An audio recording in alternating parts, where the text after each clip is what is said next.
Okay, so now that we've done Learning Aims A and B and the assignments for that, time to move on into Learning Aim C, and we're going to start with Learning Aim C1, which is essentially all about the tasks that you can and can't do whilst on work experience. The criteria for this would normally be demonstrate skills on work experience.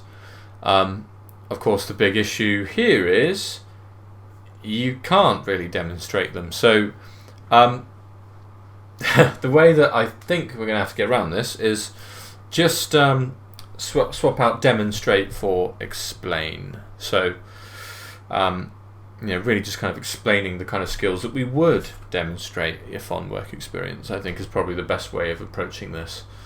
Because how else can we, I suppose? So, essentially, we need to talk about tasks in terms of clinical versus non-clinical. In the actual clinical acts of caring, then you will be mostly focused on what we call indirect care. So, indirect care is when you are helping someone's direct carer. So, that could be a doctor if you're a nurse on a hospital ward, or it could just be a social worker. This is things which are helping them care for the patient or the service user that aren't kind of directly impacting them. That's going to be your primary role. There will be times where perhaps you can carry out direct care, dressing a wound potentially, or at least a kind of minor one. But the vast majority of your work is going to be focused on indirect care. And that kind of includes a load of different things. So you should always be able to, and should be encouraged to, interact with service users. You want to build rapport with them. You want to build some trust. You want to kind of work just to make their lives a little bit less miserable. Entertain them. You want to kind of make sure that you are filling their social needs as well as their physical ones. So this is especially important if you're working in a care home, for example, because a lot of the residents will be very lonely and they will need some kind of social interaction. So it's incredibly important that you develop your interpersonal skills to kind of meet the social needs of your service users. As part of this, you could be asked to perhaps run activities where you might be taking them on trips, or you might be running activities in the care home or in your care facility that are designed to kind of entertain the service users, keep them mentally alert. It could be something as simple as taking them to the park for a coffee, just to get them outside and get some, social stuff, I guess. You'll also be kind of helping with meals. So that could be something like distributing the meals. It could be helping clean up afterwards. And with these, it's never good to just assume that it's an easy task that anyone can do. Even in something as simple as distributing meals, we have to bear in mind it's so vitally important that you get those meals to the right person.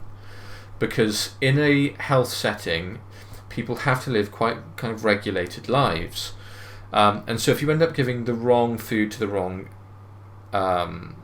service users, then it could contribute to a issue with their care. I mean, especially if they've perhaps got an allergy of some kind. So really make sure that you are doing everything you can to make sure that you do those tasks properly. In terms of non-clinical tasks, this is the stuff that applies basically to the administration of any place. So kind of basic office work is what we're kind of really referring to when we talk about non-clinical tasks. You'll be asked to do activities following guidelines like helping with basic errands, photocopying, filing, answering the telephone, really kind of basic stuff that, again, will basically apply to most work settings, not just in health and social care. And you should be briefed by your supervisor and possibly your line manager what you are entitled to access in terms of records, etc., and what you should not be entitled to access. So you should have clear understanding of what access to medical records, for example, you should have. And you should have at least a kind of briefing of the legislation regarding confidentiality, and you should have some kind of confidentiality agreement signed when you start. Not all places potentially do this, but if you do, make sure you understand that confidentiality agreement to the fullest extent, that you aren't in any doubt of its meaning. We then have person-centered approaches, and again, we've done this quite a lot on the course, but it's important to understand that you are a promotional advocate for it. You should be out there promoting its use. And you do this by acquainting yourself with the care plan of the individuals that you work with, that you're working with the other care workers to better and improve the care plan, that you're kind of working to meet the objectives of that care plan, and that you're really kind of working with the service users to relay any wants or needs from them so that you can accommodate that into the care plan as well. So really kind of do your best to make sure that you're kind of really, I guess, selling the person-centered approach, not just to the service users but to everyone involved. Make sure you listen to them, make sure you listen to their families, and that you relay all of this information on to the other people on the setting. And finally, we just need to talk about a couple of important things to consider whilst we're on service, whilst we're on work experience. And the first is going to be supervision. You want a good supervisor because they can make sure that you understand the relevant parts of the policy, legislation, and the procedures. And key word being relevant, they can kind of digest the most important things which are relevant to your job role. And this stops you from causing harm to yourself, potentially other service users and other service providers. And also it can kind of protect you from blame, because you might not necessarily make as many mistakes in the first place if you listen closely to your supervisor. And if they're watching you carefully and they understand your position and your role, then you shouldn't really be in a position to make many mistakes that are going to be disastrous. I mean, you're going to make mistakes, everyone does, but nothing which is going to actually threaten your job or anything like that. And finally, we have kind of the importance of reflection and making a journal, and this is kind of quite an important aspect. So you should keep a kind of work experience log, and you would normally do this if you were actually doing work experience, but it includes a kind of reflective journal. And in that, you kind of want to basically kind of produce evidence of what you have successfully completed during the placement. And the importance of it is that it gives you the opportunity to reflect on your achievements, your strengths and your weaknesses.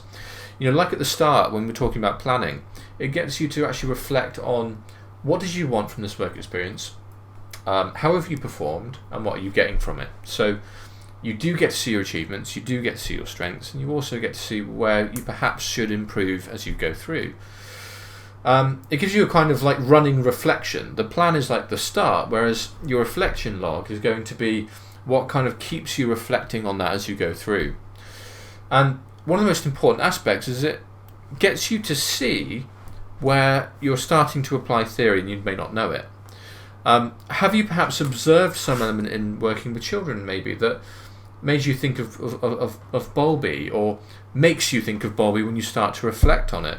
You know, it really gets you to think about your action, and this is a really important aspect because it's a big focus at the moment in the health and social care sector, is being a reflective practitioner.